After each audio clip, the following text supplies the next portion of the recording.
Chicago, Chicago. Chicago, Chicago. Chicago, Chicago. Chicago. Welcome officially to First Tuesdays. I'm Mick Dumke. And I'm Ben Jarofsky from the Reader newspaper, and you're from the Sun-Times. The beloved Sun-Times. We can't let this moment escape. Hope everybody saw Mick's picture on the front page of the Bright one today. He's looking very good. Anybody see that? Mick, you look like you're 10 years old. Well, I kind of felt like it too. It's a piece that probably won't win the Pulitzer, but drew the short straw and had to work on Labor Day and was sent out to do essentially man-woman on the street interviews, which I guess is good for me. I haven't done that kind of thing in a long time. Yeah. That's how a lot of us who are in journalism, it's how you kind of start your career in early assignment. Go out there and find somebody to get a reaction to something. And so here I am 2 decades later, kind of back at the same place. Yeah. It all starts at the beginning. So your mission, as I understand, was to find anybody who was supporting Donald Trump. Is that correct? Yes. Well, if we're going to be clear, my mission was to fill a page of the newspaper on a slow news day. But beyond that, yes, the conceit was that on Labor Day in a obviously Democratic controlled, dominated city, a place where even the owner of this very progressive establishment, Tim Tutton, just said an independent is as good as a Republican, smoking just like the late Richard J. Daley would have said, Tim. Thanks. But the idea was, go out and see if you can find anybody out and about on Labor Day who is going to admit to supporting Donald Trump. And, I have an open mind. I've reported, obviously, in politics for a long time. It took me hours to find someone. I talked to a lot of people. It took me hours. And, of course, today I had a lot of people, oh, there's Trump people all over. Why didn't you call so-and-so? So that wasn't the point. No, I mean, you can criticize the whole idea of the thing, and I'm happy to do that as well when we're done with the show. But the point was to see if you could find anyone just out there walking around who would say, yeah, I'm a Trump person. And, I started at Trump Tower, and I think DNA Info, Jen Sabella's here representing, great editor, one of the editors, DNA Info, friend to the show, one of the hosts of Girl Talk with Erica, who's over there as well. But they had a story a couple weeks ago. I'm getting to be like Tim. I'm sort of getting off course. Where are you going with this, Mick? They had a story a little while ago about how people were taking selfies, flipping off, being seen flipping off Trump Towers. They're taking selfies of the Trump side. I didn't find anybody flipping off, but I did find a lot of people doing other creative things with pictures of Trump Tower. Like, I opened the piece with this woman who said she'd only taken a picture of rump so she could send around a picture of Rump Tower to her friends and stuff like that. So anyway, that's what I did on my Labor Day, everyone. Thank you for listening. All right, let's get going with the task at hand here. We've got a great lineup. Tim already introduced Salim Muwakkil, who's, am I saying that right? Okay, my last name is Dumke, so I answer anything close, and so thank you for being good about that. But Salim, I also have been reading Salim for a very long time, listening to him on the radio. One of the great intellects in the city of Chicago, in my view, and so I'm really honored that you're here joining us. Thanks for being here. Delmarie Cobb, who is back is this your second or third tour of duty? First Tuesday. We asked her 3 times. We've she asked turned her us many down times. a couple times. Okay. It's a hard one to get up here.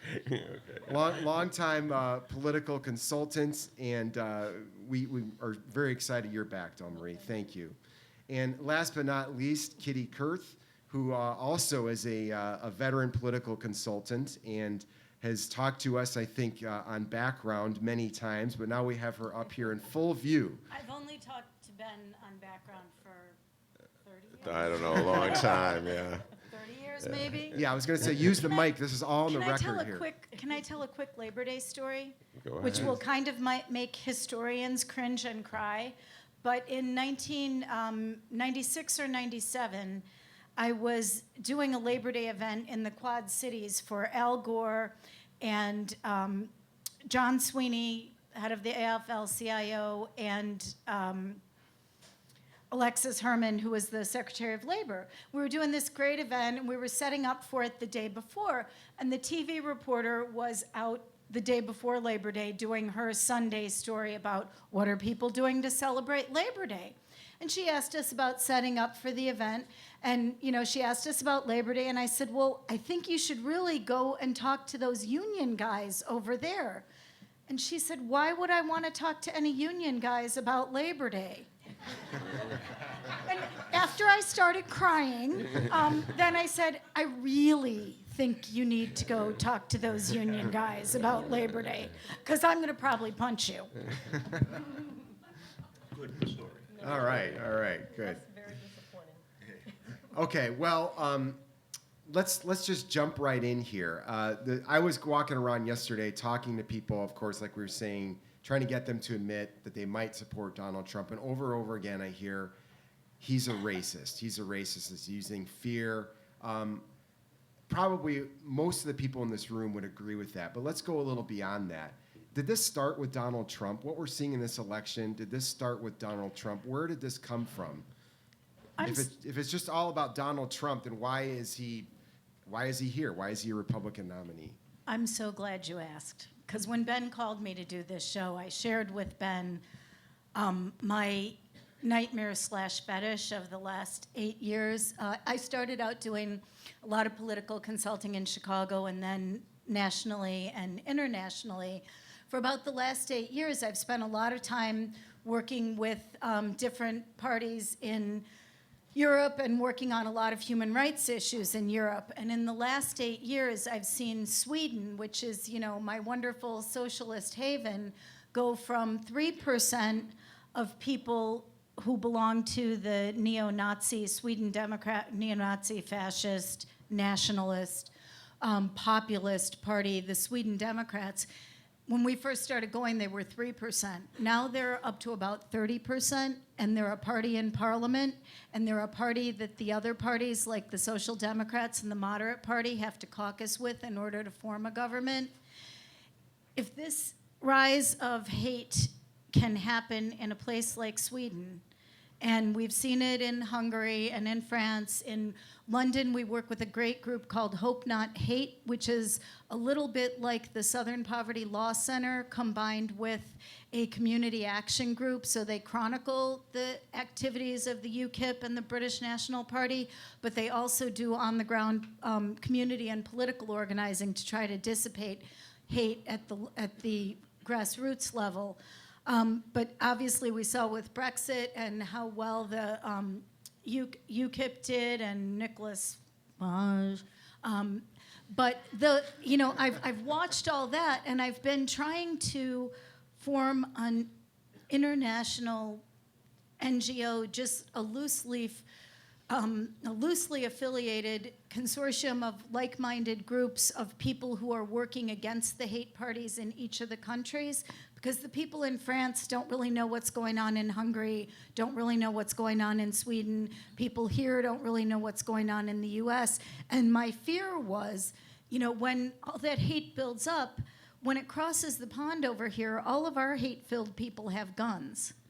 And the Trump movement, and I don't think Donald Trump is a racist. I think Donald Trump is taking advantage of a lot of hate-filled people and organizing people who already had hate in their hearts before Trump ever mentioned it. Okay, well, let's go with that. What's your take on that? Donald Trump just taking advantage of racists? Not just, but is taking advantage of racists? No, I do think that that's exactly what Donald Trump is doing. I mean, you have racism that's bubbling beneath the surface at all times. And that's just the nature of this country. And it doesn't take a whole lot to bubble it to the top. And he tapped into it and decided, people feel like they are being taken advantage of. And I often say when white America gets a cold, black America has pneumonia. And if white America is suffering, you can imagine what black America is doing. And we're not sitting up here trying to form hate groups and go after anybody in particular because we're suffering. But as white America always feels that they should not, for the most part, they should never be at a disadvantage. After all, they're white. And so why should they be struggling? And so that's what he's tapped into, and many people who aren't doing well look at him, and he's doing well, and they figure, well, he has the magic. He has the secret, and because he's successful, he can be successful in terms of America. And for them, Make America Great Again is taking it back to when all women and people of color knew their place. And that's what they want to see. They don't want to compete with women. They don't want to compete with people of color. And I've been in rooms where I've heard those discussions. They look at women the same way they look at people of color. And this is their women. So you know what they feel about us. Yeah, well, the contemporary iteration of the Republican Party was created really by the Southern strategy. The GOP, the solidly Republican South was once the Dixiecratic South. The reason it's no longer that is because the Republicans appealed to racism, essentially, to build the party. So their hidden agenda has always been kind of a white nationalist agenda. That's what that's the sub rosa intent of the Republican Party. And so Trump is simply cashing in on that. He's admitting something that's been rather covert over these years, and he's cashing in. And now the people who represent that and have tried to camouflage it with other kinds of social protest and appeals to morality and those kinds of things, and they feel outflanked by Trump, who went straight to the essence of where they were coming from in the first place. And now here he is, and he's cashing in on those sentiments. And the Southern strategy, again, for people who have forgotten when they learned this, this was Richard Nixon's strategy to pick off the Southern Dixiecrats, then, of course, had been long loyal Democratic voters in the South. And this was a strategy with the help of Strom Thurmond and a few others to essentially turn the Southern Democrats over to the Republican Party, and did so. And we've heard a lot about comparisons. 2016 with 1968 was when the election this happened.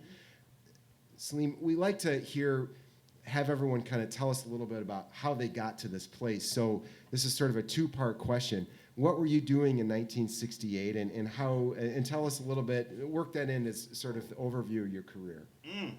Wow.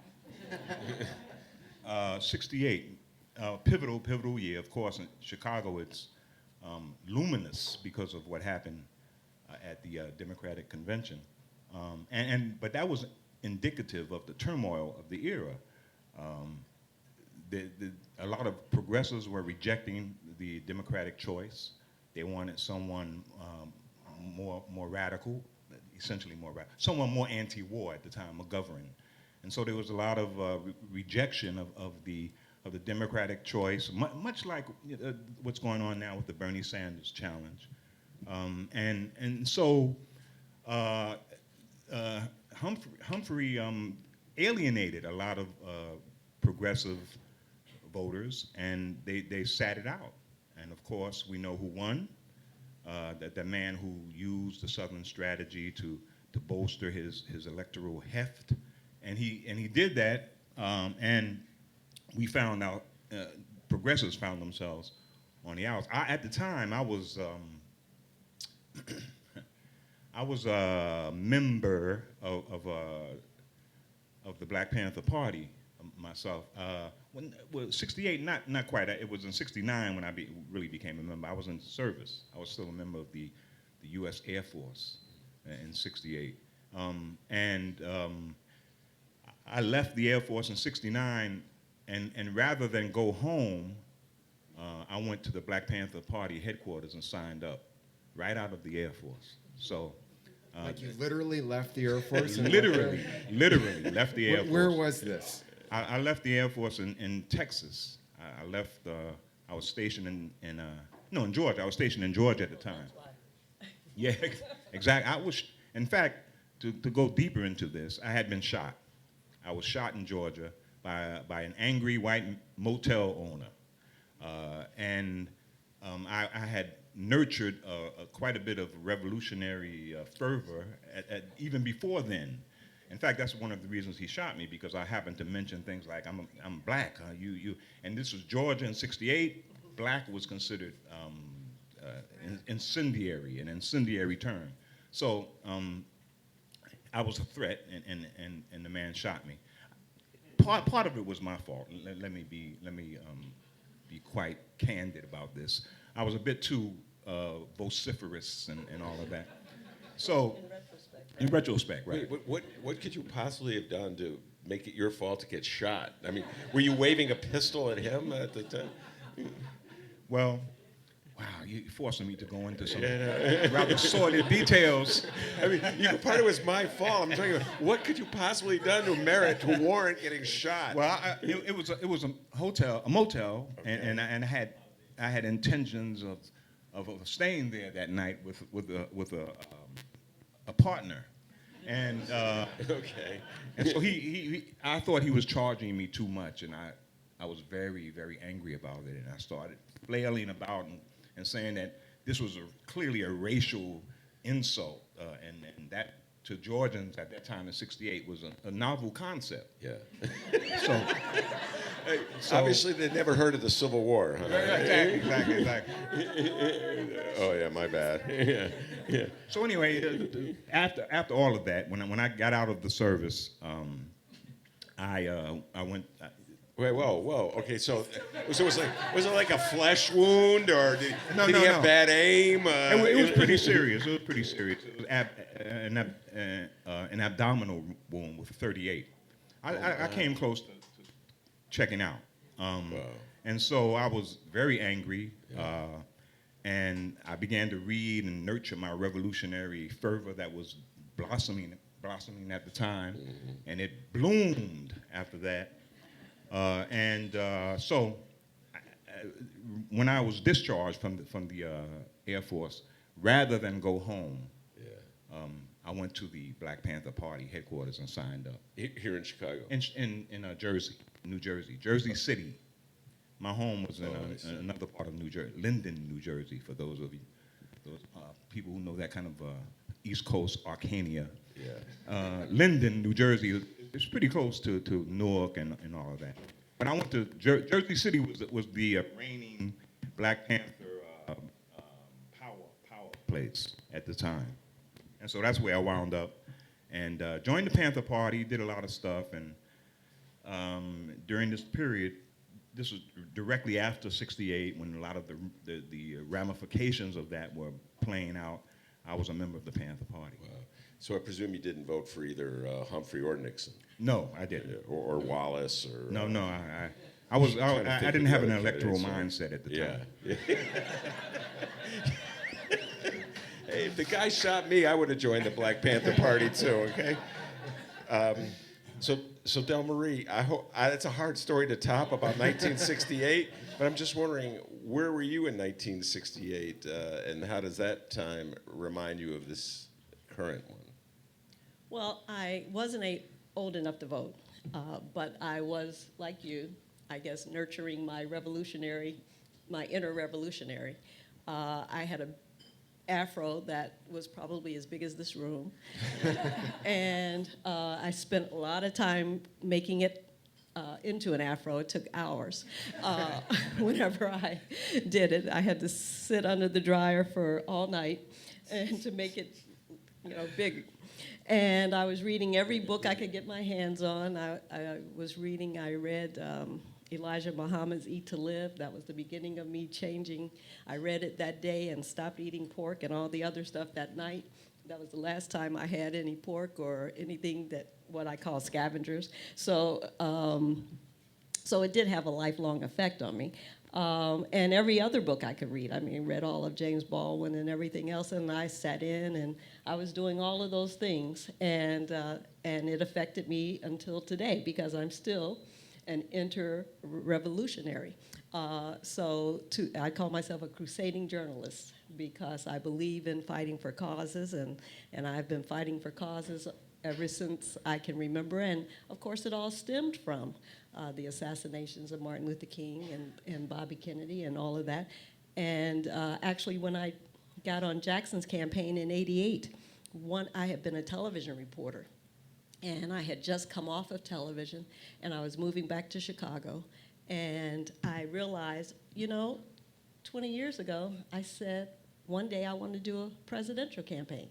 And it was because of the assassinations that I had said that, and I had never thought of it in those 20 years. It had never come to mind. And then I found myself on the other side. I didn't have to be objective anymore. And so I was on the other side, and I decided I wanted to do a presidential campaign, and it just so happened that I landed on Jackson's campaign. I didn't know anybody. I just started making calls, and it was between Paul Simon and Jesse Jackson. They were both from Chicago. And my barometer, which has been my barometer ever since, and you've actually heard me say this before, my barometer for every candidate I support is usually, what is your history with black people, and what have you done to advance the causes of black people? And in some cases, that person may be black. In some cases, that person may not be black. But that is my barometer. And if I find that I can't answer either one of those questions, then I have to go with my gut. But I'm never not going to vote. So that all helped to frame who I am, but I wasn't as active as you were. Well, when either one of you think back to 1968, is it more hopeless today than it was then, even though, I don't know if there's any old people in this room, but 68 was, of course, a time of great turmoil, and violence, and assassinations, and killings, and I mean, I just want to say quickly what I think the difference is, at least for me, in terms of my observation, is that there was a level of, we prided ourselves on being well-read. I mean, we read everything we could read at the time. I just remember that being the environment we were in. It's just like what you said. And not only were we in that environment, but we wanted to be knowledgeable. We wanted to be respectful, and that meant respectful to our community and respectful even if we were fighting somebody. We did it in a way that challenged them, their better parts, their better angels. That's how we came up with how we challenged them. And that didn't mean that we didn't get in their face, but we got in their face with substance. And that's what I don't see now. I mean, and that's what bothers me in terms of my community and where we are and what I see is a failing of the movement. Because I really believe my age group failed in some kind of way. We didn't require our kids to have respect and discipline. And so, I mean, we are seeing all of that come back to us is what I'm feeling. I think you hit on something too, that when we talk about, in our family, when we talk about political discussions, and I do a lot of these kind of shows or panels, but a lot of times I'll be the lone Democrat with a lot of Republicans. And my husband, Kevin Lampy, who's out there somewhere, always says, the problem is Democrats go into a political argument thinking that we can learn something, and Republicans go into a political argument just wanting to win. And I think you're right.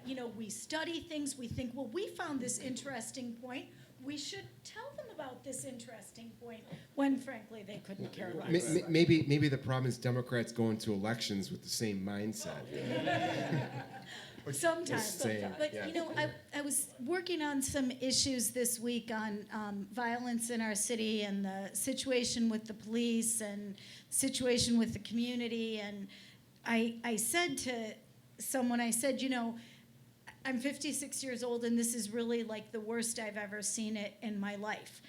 And I think in retrospect, I was kind of lying, because I don't think it's as bad as 1968. I mean, I was little, but I have the blessing of having my older sister, Barbara Iverson, whose eyes I saw the 60s through. And, it was scary then. People were killing each other. People were dying. Chicago was burning. And it's horrible now, and kids are killing each other. But I don't think it's quite as bad as it was in And 68. the murder rates were much higher in the 70s and 80s. Objectively, statistically, it's not as bad in that way. But I want to say something about what Delmarie was talking about, the vibrancy of the activism in '68. I'm beginning to sense a little bit of that right now. Me too. I mean, the what they call the movement for Black Lives now, rather than to get away from all of that controversy about Black Lives Matter. They've issued a very comprehensive platform description of what they expect, what their intentions are, what their ideology is, and there are several other groups that are organizing conventions this summer and in the fall that are with the intent of demonstrating, what the Black community is trying to force into the national discourse. Reparations is becoming a very, very prominent platform in many of these groups, much more explicitly than it used to be. And there are many, the one thing that's also different is this focus on the LGBT community and the African American community. That's something that's extremely unusual. And these new groups, especially the Black Lives Matter movement, Assata's Daughter, Black Youth Project 100, all of them are focusing on the LGBT community, talking about digging deep into the oppressive regime that many Black people find themselves under. So But I think there's some vibrancy out here. No, I mean, I'm very happy about the movement, and because it gives me hope that there are some people there's some young people who are going to follow behind us, because, I mean, I was very disheartened oftentimes over the years thinking, oh my God, who's gonna take this mantle after we are gone or too old to do it? And I've seen some of that happen. I mean, I remember looking at, wondering, well, where are all the activists who I knew? And it was so funny. I went to see Michelle and Alexander at Hartsel when her book, The New Jim Crow, came out. And it was packed. I mean, I couldn't believe the place was standing room only. And it was all these activists who I had been wondering about. But they were on canes. They were in wheelchairs. And tears just started coming down my face. Because I realized, oh my God, I understand that what they have been in the movement, and at some point in their lives, they realize, wait a minute, I've got to have a job. I've got to have some money. I've got to be able to retire, or I'm going to be on the street. And so they had to stop. And so there was a gap there. And so for me, seeing these young people out there, I am so happy that they're there, and I think their cause is right. The difference is, in what I'm talking about is, as you may remember, even though you had a group of young people who were maybe who were not as active in the movement, there was a level of respect in the environment. You walk down the street and Black guys, hello, my queen. It wasn't hello, my bitch. It was hello, my queen. It was a different environment that we are not seeing today, and that's what I have a problem with. Well, let me ask you guys about the election itself and what this activism and the energy out there could mean, or maybe what it won't mean for coming up in November, presidential election on down. Ben and I were talking yesterday about New York Times story was out over the weekend, I think, about basically putting into print what a lot of us have been hearing for a while, which is that a lot of young voters, especially young African American voters, clearly not enamored with Trump, but really not feeling it with Hillary Clinton either, and talking about possibly sitting this one out, still feeling, like Hillary Clinton and Bill Clinton were on the wrong side of the criminal justice conversation, which was, of course, a much different conversation 20 years ago than it is now. But a lot of these feelings are still out there. And again, even on my very unscientific poll yesterday, walking the sweaty streets of downtown Chicago and muttering to myself about my fate that day, you hear it again, of course, from a lot of people. It's like, oh, I can't stand Trump, but I really don't like Hillary either. I'll probably pinch my nose and vote for her or whatever. What's your take on all this? And, you guys, Can I tell you a dirty little secret about Please. politics? No one outside of this room can tell anyone. Young people don't vote. Every 4 years, we spend an inordinate amount of time and an inordinate amount of money and an inordinate amount of campaign resources trying to get them to come out and vote. But even for Barack Obama, it was a few points more than the usual number. People under 25 just don't vote in big numbers. If you look historically, since World War II, it's always about the same, maybe 4% up, 4% down, but no matter how much time and money we spend trying to organize them, and I think we should. I think we should for a lot more reasons than just getting them to vote in this election. I think we should always focus on young voters to get them in the habit of voting and to get them to vote every time. But I will say from the young people I've observed around the world watching the presidential campaign on Snapchat, I'm not worried because they might not be reading the newspapers, but they're all paying attention. They can tell you in 10 seconds what's going on that day, what matters, who's up, who's down, who said something smart, who said something stupid, and why they're voting. They can also tell you when early voting starts. They can tell you if they can online vote. They'll tell you if they have to go register. The kids who want to participate are participating.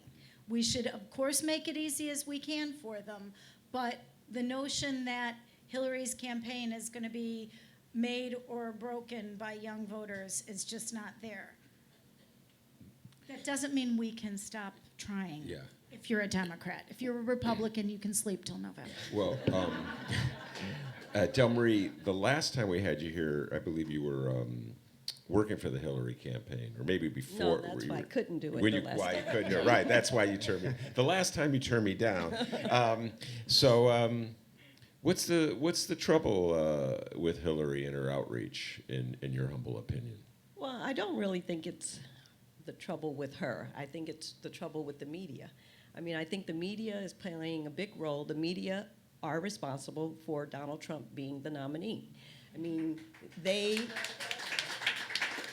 he spent $48 million in the race, and they gave him $3 billion of free media.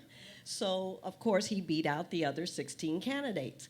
And as Jeb Bush said, he took all the air out the room. He sucked all the air out the room. And he's doing that now.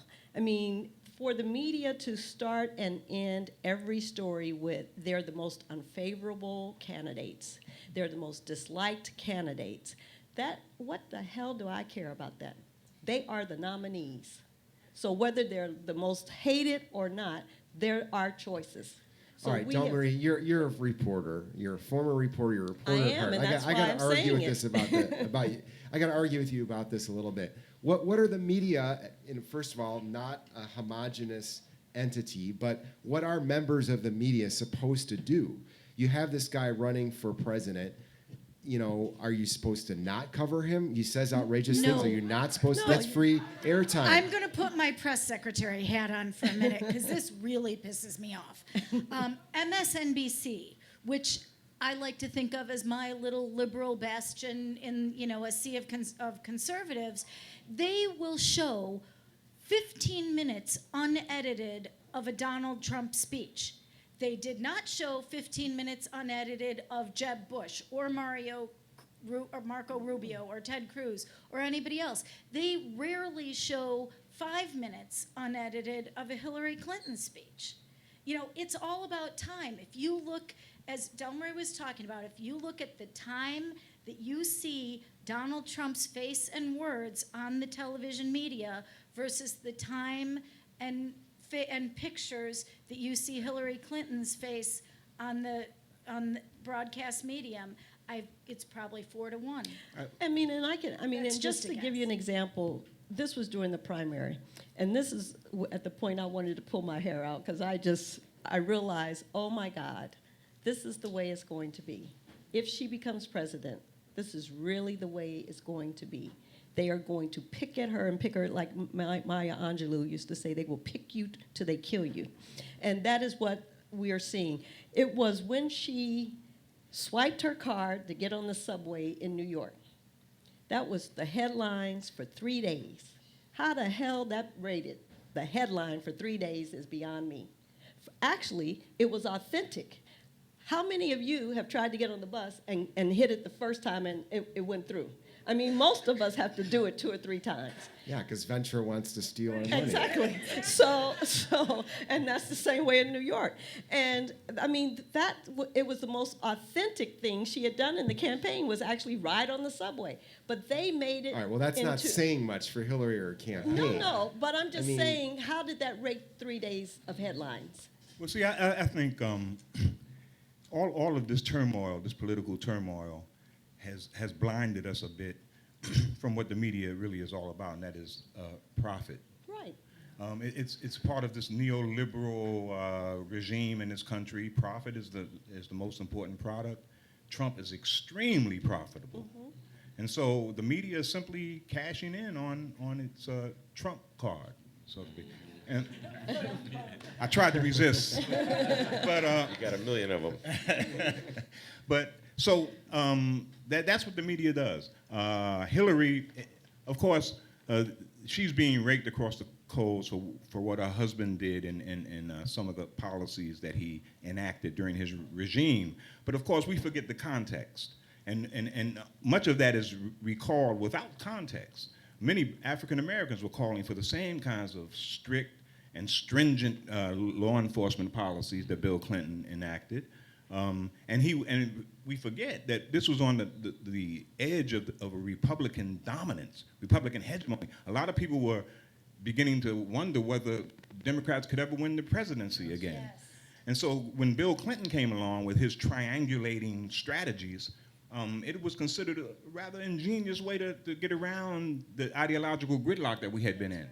And so that was part of the concession that he made was to give in a bit to the Republican demonology of black people, of welfare queens and criminals. And so that helped him win. And understand, I mean, the 3 strikes and you're out, I was against. Welfare reform, I was against. NAFTA, I was against.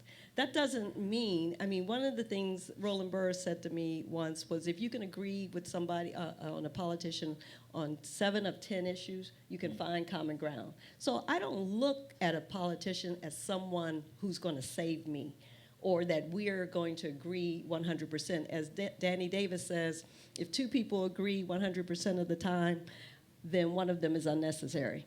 So I am not looking for somebody to agree with me all the time. I just want somebody who I think understands, who understands the issues. And so the context of what we're talking about in terms of the crime at that time, the things that we hear in the news today, we take for granted now.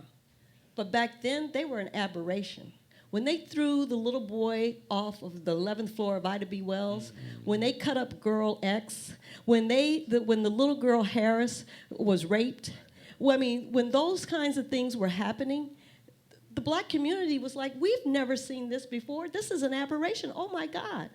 Black people killing black people for no reason? I mean, there have been, yes, black people have killed black people with crimes of passion, but just the kind of killings that we're seeing today, that was an aberration. That was the beginning of it. So you had only 12 of the Black Caucus members didn't support the crime bill. Only 12. You had black people all over the country asking for the crime bill to be passed, mainly because of the 100,000 new police officers that were in the bill. You had the states that also implemented the bill and also implemented the sentencing. And so the person who had the least role in the crime bill was Hillary Clinton, who was only married to the man who signed it into law. But she is being blamed for the crime bill.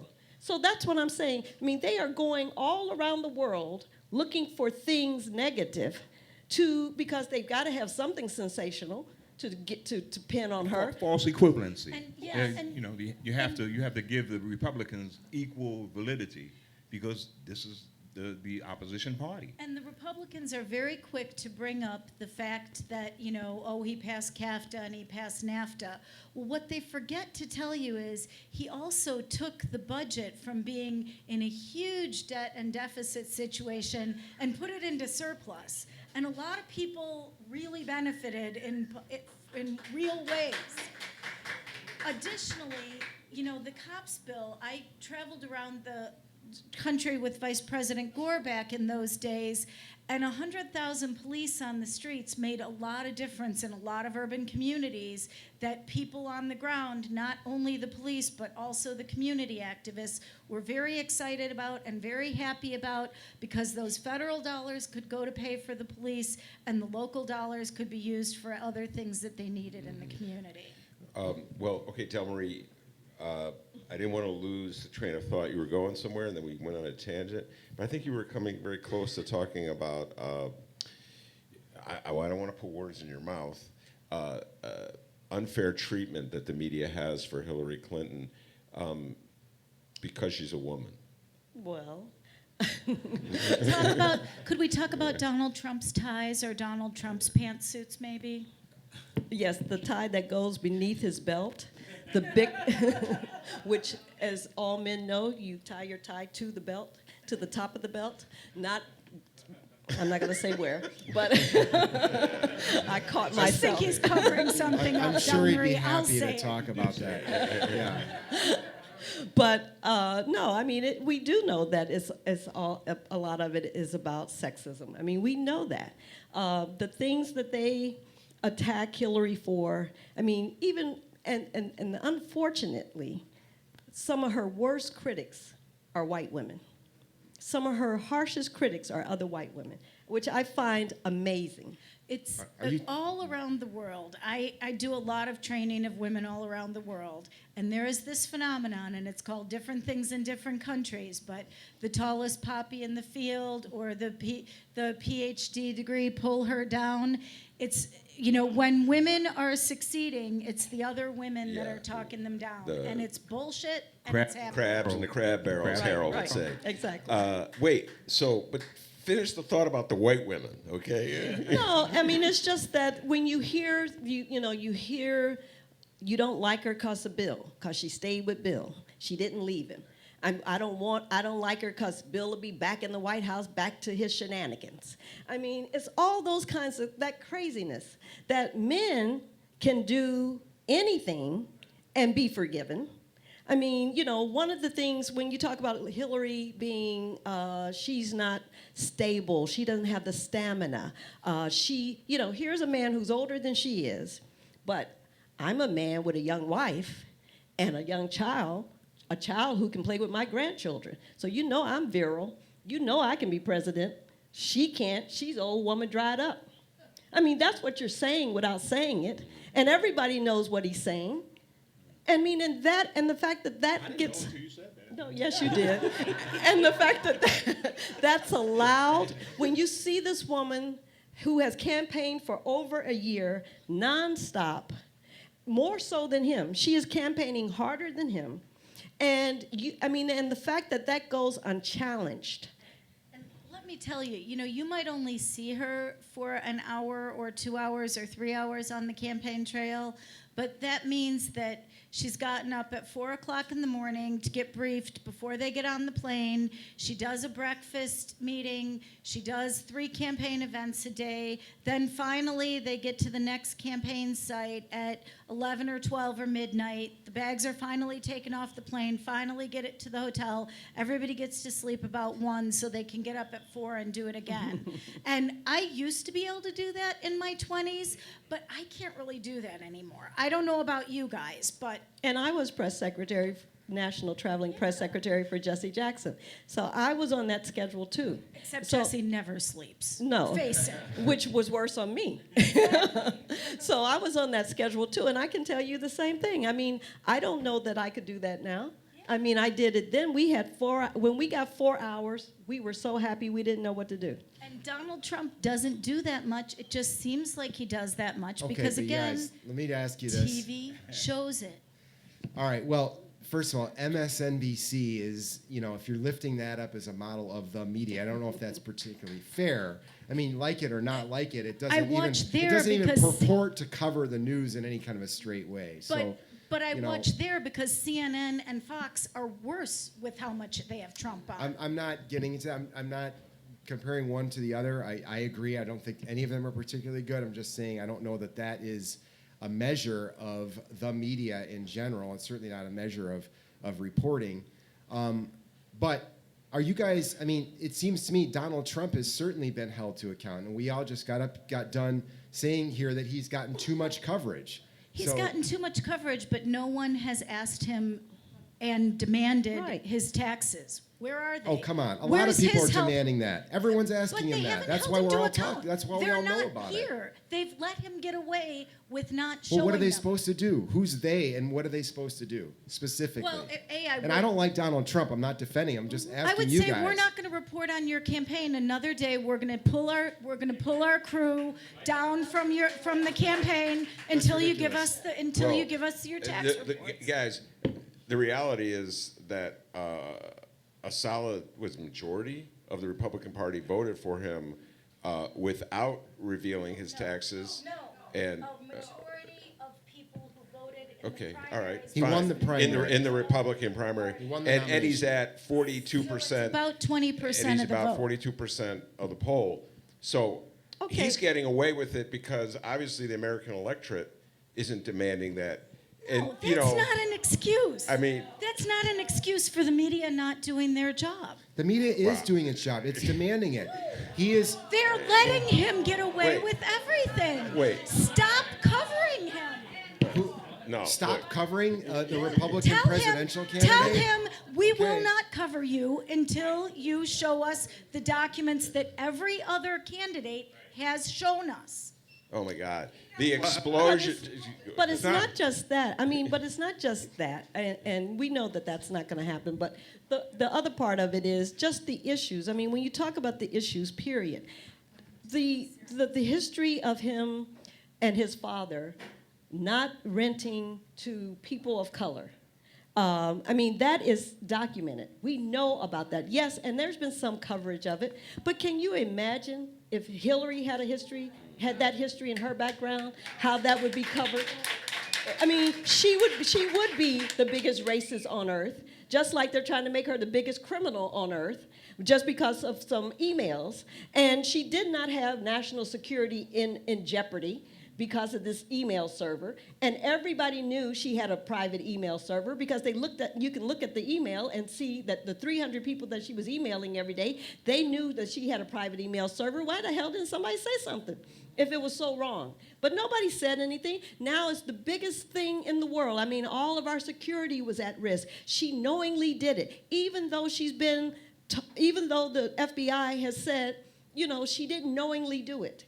Well, from where I sit and what I've heard from people, and I think what polling has supported, most people are not actually troubled by the issue of the email server. They're troubled by her seemingly shifting language and explanations for it. It's a credibility issue. I would say this, and you can boo me. I'm not defending anybody. I'm just telling you what I see as facts. That's fine. But you're talking about not threatening to Donald Trump. We're not going to cover. He at one point in time banned the Washington Post because they wrote unfavorably about him. You're acting like this is a threat that is actually going to make a difference to him or other people. I don't know. I'm skeptical. I'd like to hear from the crowd. But Salim, I think Donald Trump he's attracting a hidden vote, a previously unexamined demographic lump. That is really excited, truly excited by him, and I don't think that they are I don't think they're being perceived by the national media, nor do they care if they're being perceived by or what opinion leaders think of Donald Trump's various statements. But the thing is, if you read their comments or listen to radio stations or look at what people are posting around the internet, you are absolutely 100% right. But the problem with that is it's not necessarily his people, because his people are going to vote regardless, and we know that. The problem is when you continuously say that someone is dishonest, is unpopular, and you don't ever talk about the issues. This woman is talking issues, and we're allowing him not to talk issues and get away with all this bizarre and outrageous, all these things, and so he gets coverage. The more outrageous he is, the more coverage he gets. So that's the problem here, is that we're not hearing issues, and all of this negative talking about her and the lesser of the two evils, and it's a choice between poison and so and so. I mean, that suppresses the vote. It suppresses the vote.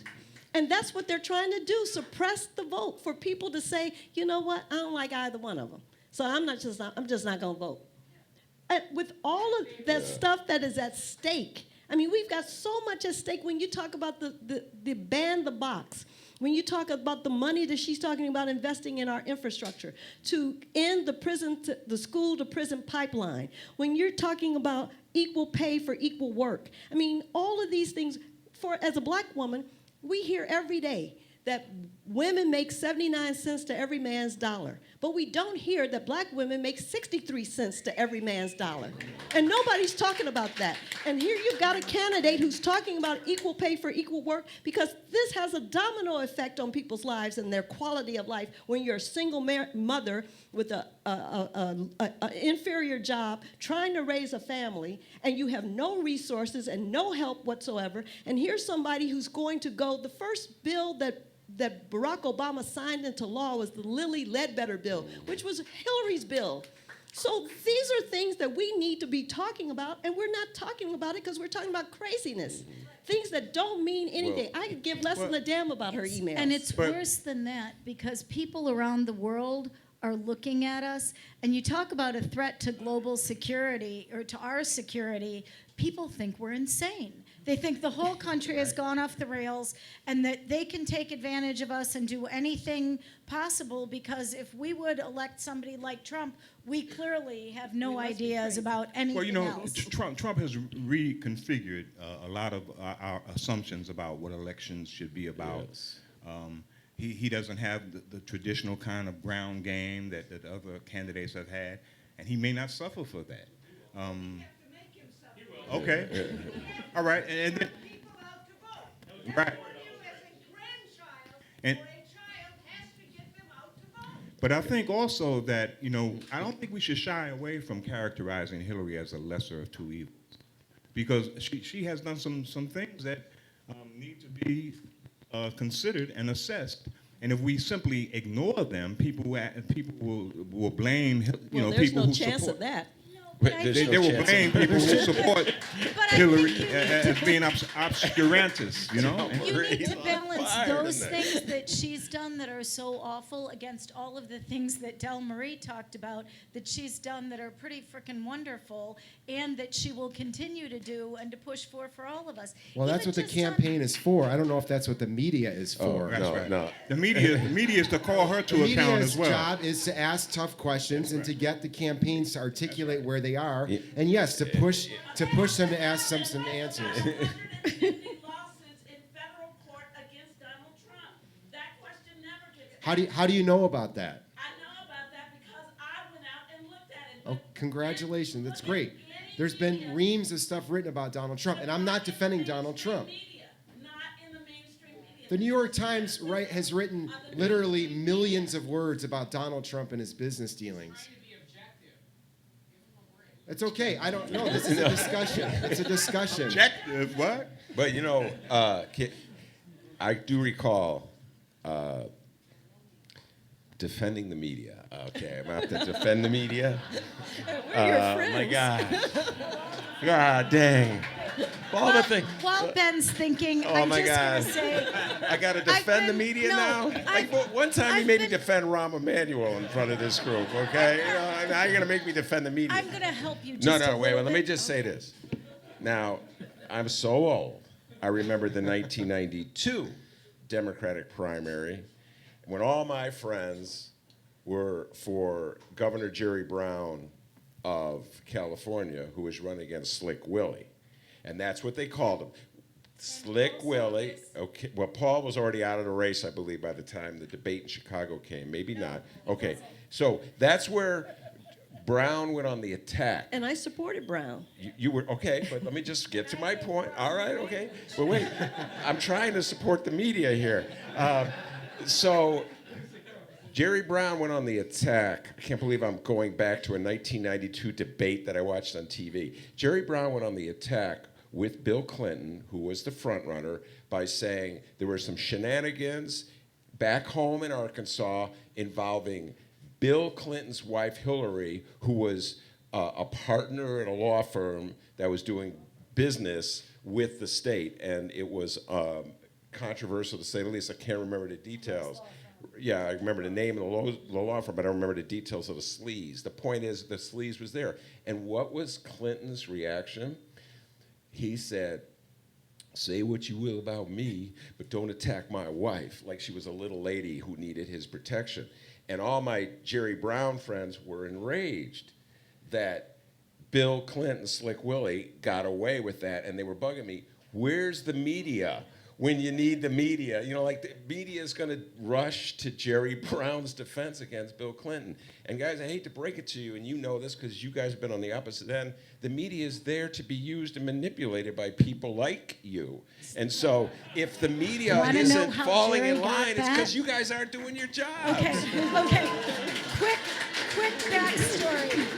Quick backstory how Jerry Brown got that, because I might have been working for Paul Tsongas at the time, and Jerry Austin, who you remember from 1988 from Reverend Jackson's campaign, was our campaign manager.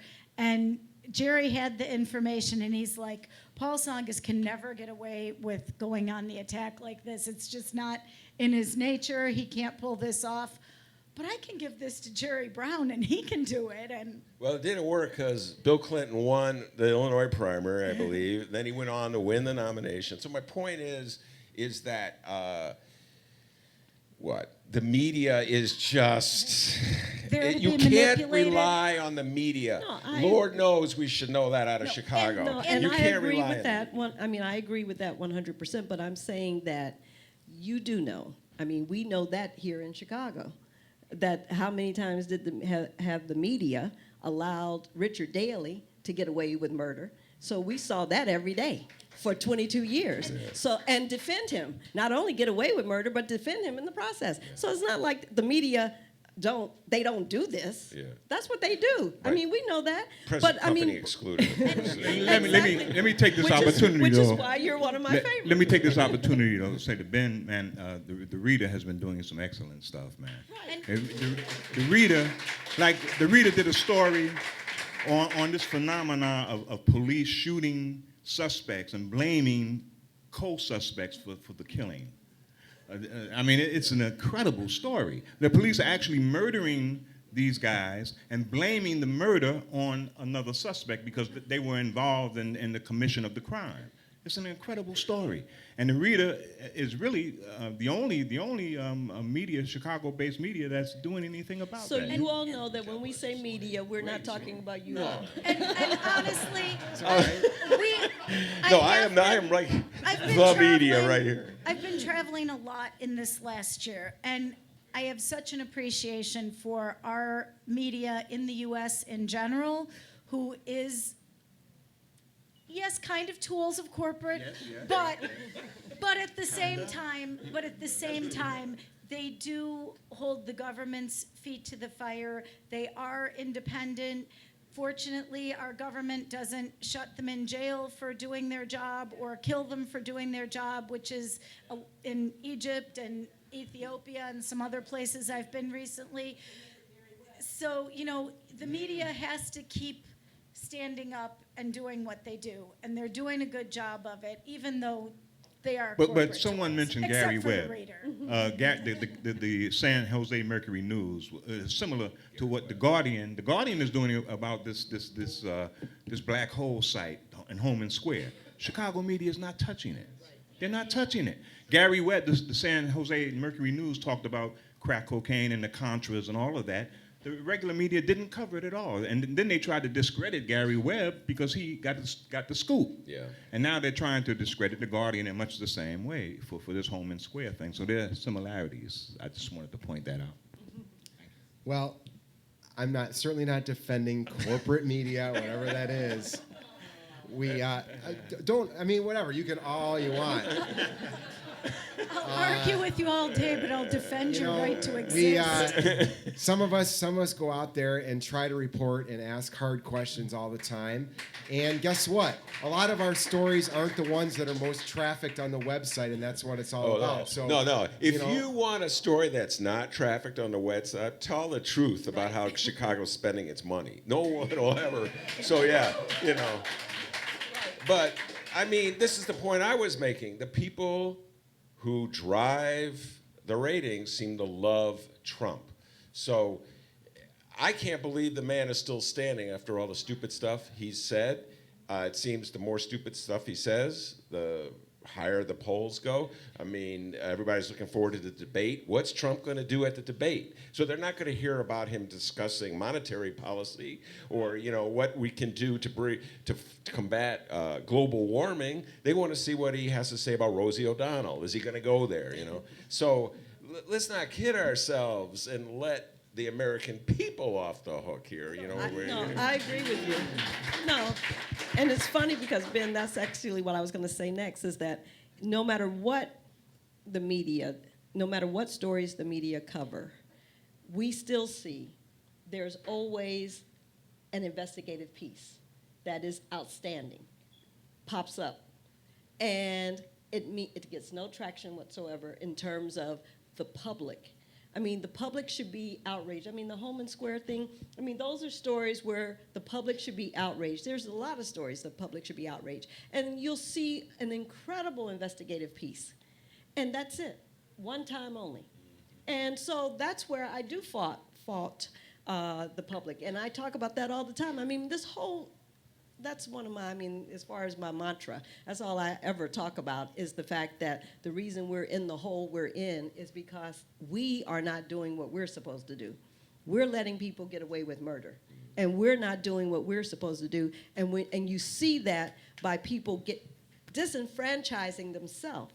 They feel that they're helpless, and they're disenfranchising themselves, and people are getting into office. When you have an alderman, 50,000 people are in an award, and 5,000 vote, and you're taking pleasure in the fact that you won, I mean, that's unbelievable to me. But whose fault is that? That's not their fault. And the people who don't vote are the people who are most impacted Exactly. by the system and by city services, and they're the ones that aren't voting. All right. And that's Well, why that's why I'm talking about this in this case with Hillary, because it will suppress the vote. This, not talking about any issues. I mean, very few people, if I talk to most of the people in the black community, they have no idea what either candidate's platform is on racial justice. All right, we need to take some questions from the audience From the because we're people. already a little over time. Okay, a rare bit of praise for the media for getting on the potential connections between some of Trump's aides and whatever's going on with their connections with Russia and hacking and all that kind of stuff. Question Okay. is about suppression of the vote, and specifically in New York and California. Anybody been following the story? No, know and I anything about haven't, it? unfortunately. Well, you know, there was a general impression, pretty much a consensus, that Bernie Sanders wouldn't be the appropriate candidate. And so many Democratic insiders did what they could to sabotage his campaign. Much of that came out in the hack of the emails of the DNC. And it's logical when you think about it. Bernie was a threat because he challenged many of the funding sources of the Democratic Party. And that was blasphemy. So I'm not surprised by that. It- I was outraged. But it's great that Well, No, it's great that Amy is writing about it, but other people should be writing about it too, and not just on the day of that primary, but systematically as we're leading up to November. What happened to these votes, and how do we know it's not going to happen But you in see, November? okay, that's an interesting point because you really can't have it both ways. Follow me on this. If reporters were to dig into that story and pursue the truth, it would arrive at the Clintons, and it would be damaging the Clintons while they're on the verge of the Trumps. So then everybody would be screaming at the media because you spend too much time hammering Clinton and you don't talk about how Fred and Donald Trump discriminating against black people, or how Donald Trump has said so many outrageous and stupid things, or has probably cut a deal with Putin. So the point is, which would you rather have? The media be quiet on that thing until after the election, and then once Hillary's in, go at it? Or do you want them to go at it now, and even if it jeopardizes Hillary's? Objectively? I hear you. That's an interesting word. I struggle with that word, objectively, all the time. A vote in favor of more information. Great. right. Okay. Exactly. Yes, ma'am. Exactly. So the question is, why is there a narrative about Hillary being distrustful given all of Donald Trump's many shady business dealings? Any insight into this?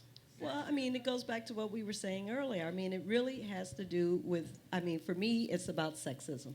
And that's what we're seeing on a regular basis, that there's a different standard. And we also know there's a different standard because she's a Clinton. And so there's a whole different standard where that's concerned. I mean, the whole narrative that she's maniacal, that she's ambitious, that she will, kill anybody to become president of the United States, I mean, this whole narrative, because you're a woman and you're not supposed to be, you're not supposed to be ambitious. And one of the reasons I find it hard to believe that when she was First Lady of Arkansas, she said, I'm gonna carve my path to be president of the United States one day. This is what I'm gonna do. I mean, I don't think that's what she did. What I think happened is she saw herself. She has been an overachiever her entire life. The reason she's been in the public domain for so long, she was only an elected official for 7 years. Bernie Sanders was an elected official for 40 years. So we know her, we didn't know him. But we know her because, one, in college, she's the first student ever to ask to do the commencement address at Wellesley. She was on the Watergate committee. She was the 100 most influential lawyers in the nation. She was the first female partner in her law firm. She was the first lady of Arkansas. I mean, when you look at all the things that she's done, that's why she's been in the public domain. I mean, when you look at the old pictures, who knew that when she gave the commencement speech at Wellesley, do you think they took a picture of her because they knew she was going to be president of the United States? Yes. They knew she had the potential to be. Yes, because she was All an right, so overachiever. you're arguing, not to turn this into a Hillary campaign moment, you're arguing she has a long record of achievement. Okay. Right. Compared with many other men who have run for Exactly. the presidency, Yeah. she has an Exactly. incredible record of No, achievement. okay. There's no doubt. Okay. There's no doubt that Donald Trump is far sleazier than the Clintons. But what I'm okay, saying and I is- haven't bashed the Clintons for a long But time. I'm saying her being an overachiever is held against her. Yes, that is true. That is absolutely true. And there's so much held against her on the level. But you cannot deny, when you talk about the narrative being set about the Clintons, I remember the Obama people pushing this narrative in 2008. Many of the people in this room were probably pushing that narrative in 2008, So, I mean, it's not like the Clintons just woke up and they are who they are, you know what I mean? And like, there's a history here of their finagling. No, I I agree think with you. also, I think we have to give credit where credit is due, and Donald Trump has an extraordinary ability to take a criticism waged against him and to turn it around and make it a criticism of Hillary. Yeah. It surprises me every day, and he does it again every day, and he does it so skillfully mean, that it's like the media But doesn't it's even not notice. skillful. some of it is the craziest stuff in the world. I mean, for instance, when Melania plagiarized Michelle Obama, and Paul Manafort got on television and said, that's another example of Hillary Clinton hates any woman who's getting attention, taking attention from her. How the hell was that? I mean, that was talk about reaching. And Well, you guys work in politics. Politics ain't beanbag. no, it isn't. It's not. I mean, there is no law against lying in politics, clearly. Okay, a blunt question from a Hillary voter says she has not had a press conference in a long time, and in his view, a long-ass time. I mean, not That's even longer. That's I really pride long. myself on my accuracy, a long-ass time. I'm trying to imagine that. And in his view, she should be way more ahead than she is. The polls do have her ahead, but he's arguing she should be much farther ahead. What does she have to do? Well, I think one of the things she did was she took herself, for the majority of August, she took herself off of, out of circulation to raise money. And one of the reasons she used August for fundraising is because at some point she's going to stop doing any of that. And she's only going to concentrate on the campaign. So she was trying to get as much money as she could while she could before she actually had to concentrate on nothing but the campaign. The other thing is that's why she now has the press corps on the plane with her as a first step to now bring them into the fold and she talked to them twice today and yesterday. That said, I think it's bullshit. By the Clintons, by Barack Obama, even my beloved Joe Biden, that they do not talk to the press more, that when they come here to Chicago, they don't have local press avails with the local press, or when we go to Pittsburgh, we don't sit down with the Pittsburgh press. And I think it's complete and total bullshit. I always complain to the people in the White House that I deal with, or at the DNC that I deal with, that, the local press people are way more influential with voters than the national press people are, and we should be talking to all the press. And I think if you want to be president, you should have to talk to the media and answer their questions. And I also, there's one more thing I'm going to criticize both President Obama and Hillary Clinton's campaign about, and that is not having the quick top 3 things. Like in 2008, and more particularly in 2012, I just wanted 3 to 5 things that I could say to anybody that said, like, why should I vote for Obama? Because he did this, this, and this. And we, as Democrats, which I am one, we're not good at just saying, like, this is what we did. We did this, this, and this. And I think that Clinton should have it. Trump can't have it because he hasn't done anything. But Obama should have had it in 2008 and 2012. Just here's what we did, or here's the 3 things we're gonna do in Trump's case. And I don't know how you figure it out. Yeah. I'm a bit troubled by the Democrats' embrace of a lot of militaristic rhetoric. The Democratic convention was a bit troubling for that reason. They were basically jingoistic. Something we used to criticize the Republicans for.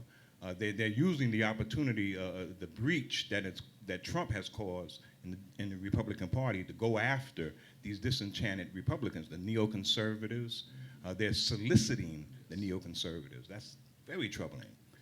Hillary is adopting many foreign policy prescriptions that the neoconservatives champion. I'm not She cool has with adopted. that, I was there, and I never thought I would disagree with you publicly ever in my life. But I was there. I was behind the scenes putting every speaker on that stage, and we embraced veterans, and we embraced people who had served our country, and I think it was much more of an embrace of the people and an embrace of veterans than it was of a jingoistic. No, I understand the reasoning for it, and it was an adroit political move, but at the same time, it was an embrace of militarism. Yeah, no, I mean, I agree with you. I saw exactly what they were doing, and it's bizarre because it was so, I guess you could say, patriotic, jingoistic, whatever word you want to use. And then I look at the quarterback for San Francisco, and he's refusing to Colin Kaepernick. Yeah, Colin Kaepernick. He's refusing to stand for the national anthem. And, you look at how the Democrats deal with that. I mean, how do we deal with this issue of a young black man refusing to rise for the national anthem? It's a real threat. It antagonizes a lot of people, gets people very upset. So the way they do it is they sort of ignore it. They say, well, he has the right. If they may say he has the right to do it, but I don't know. I disagree with it. So yeah, I knew exactly what you're talking about, Salim. They played that game because Trump, with some of his rhetoric, had moved almost to the left when he was criticizing the invasion NATO of Iraq. Against NATO and Assad. He wanted Assad to remain, and who knows where he's going? Who knows if he knows what he's talking about? But no, I picked up on it. The question is, in a couple of months, when Trump wins, will you give his Thanks, new Kenneth. campaign manager credit? We heard that. I think she's done a good job as a skilled professional.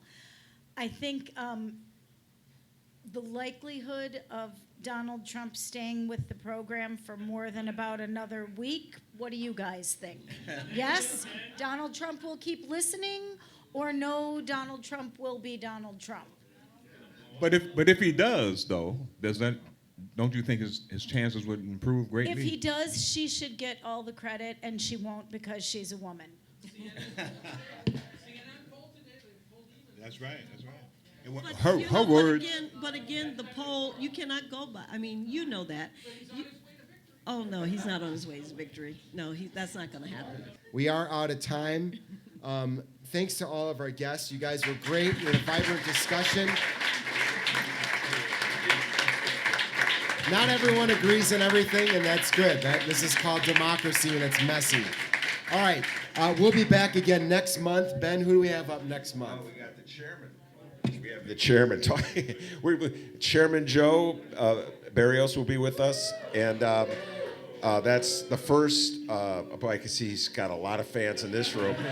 Bring your tax forms; it'll lower your assessments. That's just a joke. Our friends who do Girl Talk, which is a great show, and a huge fan. As I understand it, they're going to have the fantastic, the wonderful Karen Lewis. Is that correct? So go see Girl Talk on the third Tuesday of the month, and go see us on the first Tuesday of the month. Yeah, you'll want to be there. It'll be an interesting conversation, even if, by some chance, you don't think you like Joe Barrios. All right, thanks to our guests. Thanks to Ryan for doing the sound, Chris for doing the video, and Tim for having us here. See you guys next month.